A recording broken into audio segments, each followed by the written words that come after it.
I am Wilson BM, postgraduate student in civil engineering at Cochin University of Science and Technology, Kochi. As an introduction, I will explain the relevance of this test in the field of concrete industry. In fact, the challenge before the engineering community is to produce durable concrete having adequate strength, which is cost effective, environment friendly, and thus sustainable. We all know that for reinforced concrete structures, the major form of environmental attack is chloride ingress, which is responsible for the corrosion of reinforcement bars. So, in order to ensure durability of the structure, concrete should possess acceptable levels of resistance against ingress of chloride ions. Rapid chloride permeability test (RCPT) is one of the short-term test methods to determine the chloride ion permeability of concrete. The procedure for conducting this test is available in the ASTM code C1202. This test was originally developed by Whiting in 1981. In this test, a water saturated 50 mm thick and 100 mm dia concrete specimen is subjected to 60 volt DC voltage for 6 hours through 3% sodium chloride solution and 0.3 molar NaOH solution on either side of the specimen. The total charge in coulombs passed through the test specimen during the test period of 6 hours gives RCPT rating, which is indicative of the chloride diffusivity of concrete. So, with this introduction, we will move on to the test.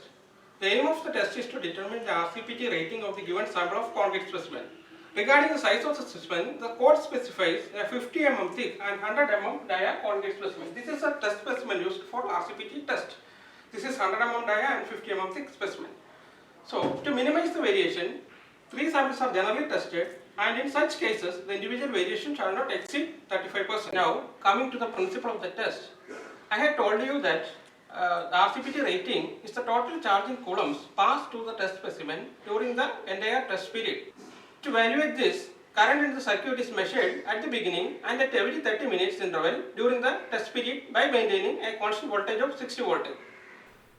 Now, RCPT rating is calculated using the formula Q is equal to 900 into I0 plus 2I30 plus 2I60 plus etc. up to 2I360, where I0 is the initial current in amperes and IT is the current in amperes at time t minutes after applying voltage. So, now let us see what all apparatus are required for the test. Apparatus consists of arrangements for vacuum saturation of the specimen and the test cell kit. First, apparatus for vacuum saturation. This includes a vacuum desiccator 300 mm in diameter. This is the vacuum desiccator.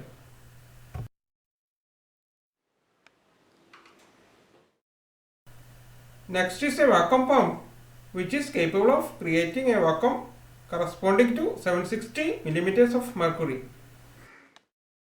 A vacuum gauge and distilled water storage tank. Now coming to the test cell kit. This includes mainly the test cell and a 60 volt DC power source. We also need a voltmeter or multimeter, an ammeter that can measure current in milliamps, stainless steel electrodes, 3% sodium chloride solution, 0.3 molar sodium hydroxide solution, and the test cell. Now we are familiar with the different components of the test apparatus. Now we will move on to the test. The test will be done in 2 stages as we discussed earlier. First step is vacuum saturation of the specimen. To do this, first we place the specimen inside the desiccator. So, specimen, we place it inside the desiccator, close it, tight it properly. So, ensure that valve 1 is closed and valve 2 is open, valve 3 is closed, valve 4 is in open position. In this condition, turn the vacuum pump.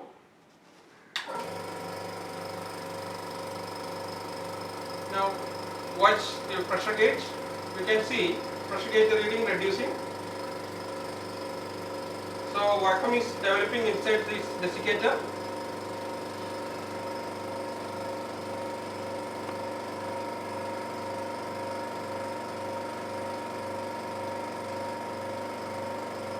Continue pumping for 3 hours so that full vacuum is developed inside the desiccator. Pressure gauge reading reduces to 760 millimeters of mercury. Continue pumping.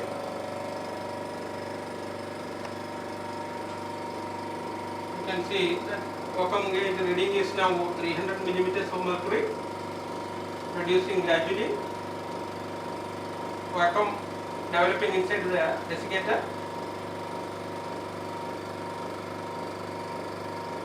3 hours have elapsed since starting the pump. Now switch off the pump. Now close valve 2 and open valve 1.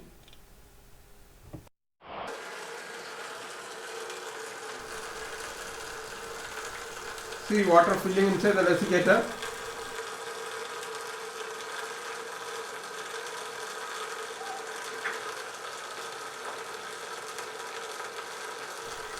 Now the specimen is completely immersed in water.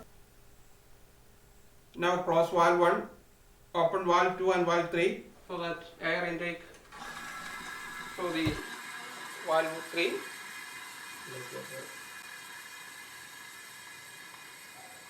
Air fills inside the desiccator.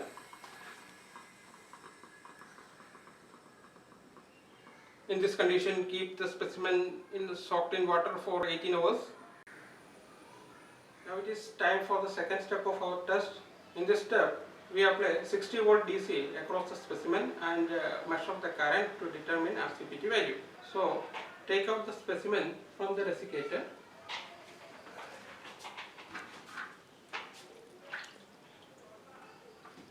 Wipe off excess water on the surface.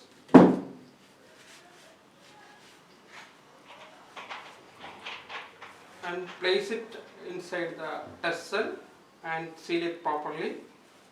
See the test cell. We have placed the specimen inside the test cell and sealed it in place. So now it is ready for conducting the test. Now see the arrangements for the test. The test cell has 2 chambers. One is filled with 3% sodium chloride solution and the other with 0.3 molar sodium hydroxide solution. Note that sodium chloride solution needs to be filled in chamber facing the top surface of the specimen. Now switch on the power source.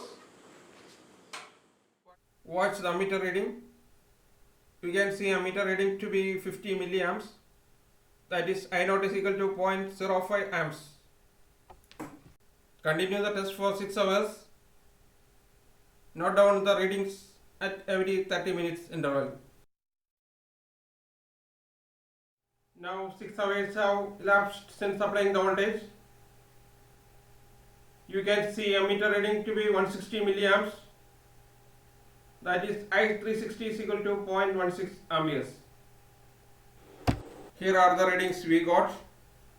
I0 50, I30 60, I60 65, I90 75, I120 85, I150 100, I180 105, I210 115, I240 115, I270 125, I300 135, I330 145, I360 160. So we get Q is equal to 902.62 equal to 2358 coulombs. So the value is a moderate value as per ASTM standard. Before concluding this presentation, we will discuss the limitations of the test.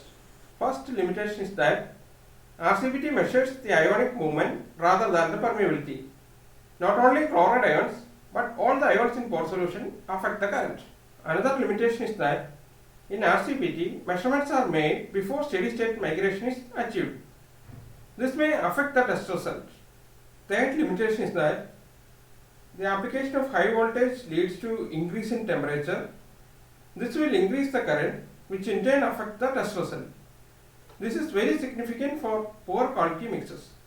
Another important limitation is that the presence of conductive materials and admixtures such as calcium nitride used as corrosion inhibitant may increase the current through the specimen, resulting in higher Coulomb value.